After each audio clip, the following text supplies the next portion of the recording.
Today I'm going to talk about building trust and confidence in your work, as well as pushing through creative blocks and all of that sort of thing. Essentially how to push through that barrier and that resistance and to create when you don't feel like creating. And you guys are going to come along to 2 sessions with me that I have today.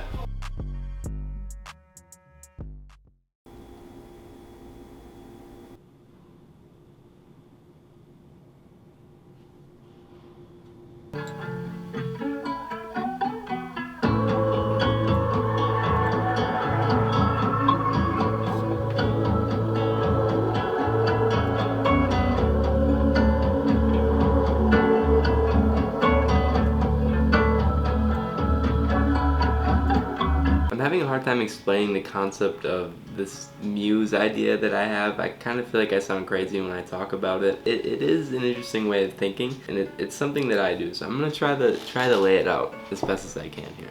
A lot of the time I place too much pressure on myself creatively, and you guys know what that pressure does. It makes it hard to create sometimes. It makes you feel bad about your work after you create it. But really what having a muse does is it allows me to take my creativity that I'm currently placing all of the stress and pressure of it on myself. Creativity is like, it's one of those things that we can't explain no matter how hard we try to explain it. All of us know what it is. All of us feel it. Many of us work on creative endeavors and are creative people. It's not a one-size-fits-all, and it's really hard to give people advice on creativity. And to me, creativity is just like a mystical thing. Since no one can really explain it, like, what the heck is it? And that sort of takes some of that weight off of my shoulders. So a lot of times I don't really even know how I come up with what I come up with. I can't really explain it after the fact. I can't give you a concrete reason why I played this chord, why I did that all the time. I feel like a lot of us will try to come up with and engineer a response to that question, but a lot of the times it just happens. So sort of alleviating yourself of that pressure to make something just happen and allocating it to the muse helps me immensely. And with that weight lifted off of my shoulders, I just feel like the only thing I have to do and the only thing I'm responsible for now is actually sitting down and doing it. Tables are turned. I'm filming Gavin. What's up? Hey. Hi, Rob. Hey. How we doing today? We're great.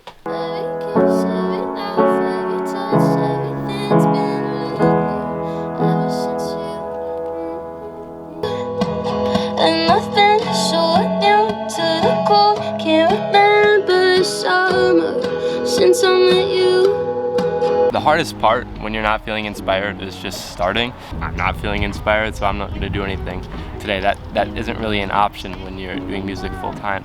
And I did music full-time. I'm not doing it full-time at the moment, but from July of 2021 up until about 2 weeks ago, actually I won't say 2 weeks ago, probably like 2 months ago I was doing it full-time. It became something that I sort of had to work through.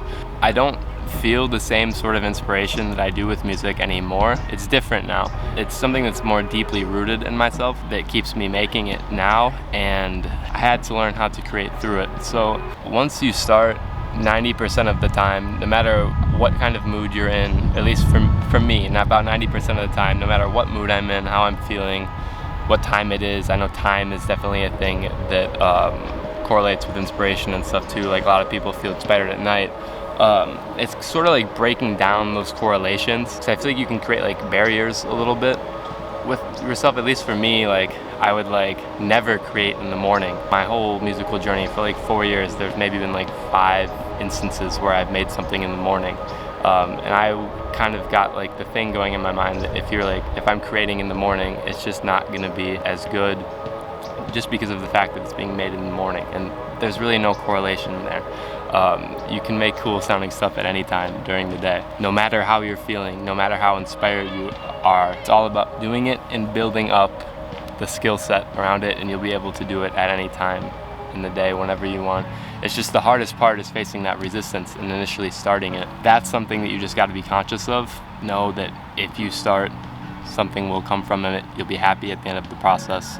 It's just really all about facing that initial resistance, which is the thing that I feel like holds a lot of people back creatively, me included. The resistance has done a number on me. Just being conscious of it is the best thing that you can do for yourself. As producers, sometimes when we're working on melodies and stuff, The reason that stuff sounds different when you come back to it later, and this is just my idea, my take on it, is because when you're producing it, you're always looking for the next thing that needs to be tweaked or added, and you're always like hyper focused on certain sonics within the melody, whether it's a bass or a guitar texture or a chord progression. You're always focused on one sort of element, and you aren't able to take in everything at once, because that's not your goal when you're making it. Your goal is to fix up all of the things that you don't like or add the things that you do like, to get it to the point where you can fully enjoy it later. So that's why I feel like often it is hard to sort of take everything in when you're making melodies. If you're hyper focused on a million different things, it can kind of give you a false perception on what the entire body of work sounds like as a whole. I'm starting to believe that the way that you're feeling in the moment has a little bit less to do with the end product. In the past, I felt like those emotions are sort of what dictates the music, because music is like inherently tied together with emotions and stuff. I totally agree with creating based off of feeling, but I also think that you can create just as good of a piece if you're feeling really shitty and not good at all. So for me, the muse is a great way of sort of taking the way that I'm feeling. Helps a lot in sessions and stuff, because I know in sessions sometimes I have a really hard time getting going right away, but it's all just about trusting that and seeing it all the way through, and sort of just trusting in yourself, trusting in the muse, whatever you have to do to sort of get past those feelings. The only reason that you should create when you don't want to create is if you feel like it's what you should be doing and it's something that you will thank yourself for later. As a person that is trying to do music as a career, probably many of you guys are trying to do the same as well, or any creative endeavor that you're trying to do professionally, it's important to learn how to deal with these feelings and sort of work around them, because they're there, and I feel like all of us have them. Those are just my thoughts on creating through all of the noise that you may be having going on internally, and that's about it.